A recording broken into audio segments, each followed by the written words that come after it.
চলতি মৌসুমে European golden বুট জিতলেন রিয়াল মাদ্রিদের ফরওয়ার্ড কিলিয়ান এমবাপে। প্রথমবারের মতো মর্যাদার এই পুরস্কার জিতেছেন ফরাসি এই তারকা। এর মাধ্যমে একমাত্র ফুটবলার হিসেবে জিতলেন ফিফা বিশ্বকাপ গোল্ডেন বুট, ইউএফএ চ্যাম্পিয়ন্স লিগের গোল্ডেন বুট এবং ইউরোপিয়ান ফুটবলের গোল্ডেন বুট। পাশাপাশি এবারের মৌসুমে লা লিগার সর্বোচ্চ গোলদাতা হয়ে পিচিচি ট্রফিটাও নিজের করে নিয়েছেন Kylian.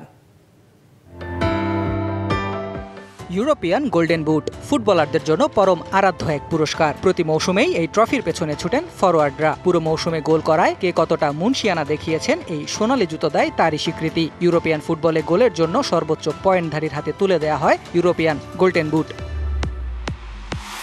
Spanish giant Real Madrid হতাশার এক মৌসুম কাটালেও লস ব্লাঙ্কোদের হয়ে নিজের প্রথম মৌসুমেই বাজিমাত করেছেন Kylian Mbappe.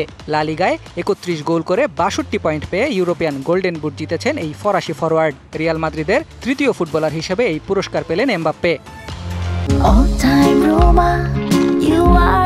All time Roma. Taste it, love it.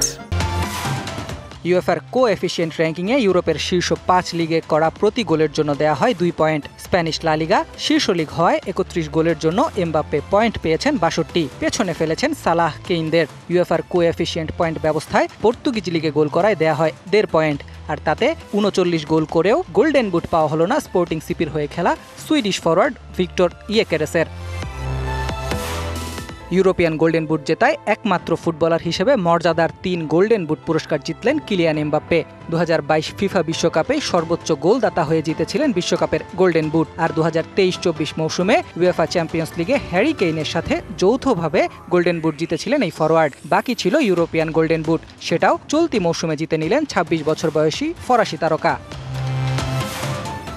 Real মাদ্রিদে নিজের প্রথম মৌসুমে পিচিচি ট্রফিটাও জিতেছেন কিলিয়ান এমবাপ্পে। লা লিগায় ৩১ গোল করে সবার উপরে এই ফরাসি তারকা। ২-এ থাকা বার্সেলোনার লেভানদোস্কির সাথে তার গোল ব্যবধান ৪। শুধু তাই নয়, অভিষেক মৌসুমে রিয়ালের হয়ে সবচেয়ে বেশি গোলের রেকর্ডও করেছেন এমবাপ্পে।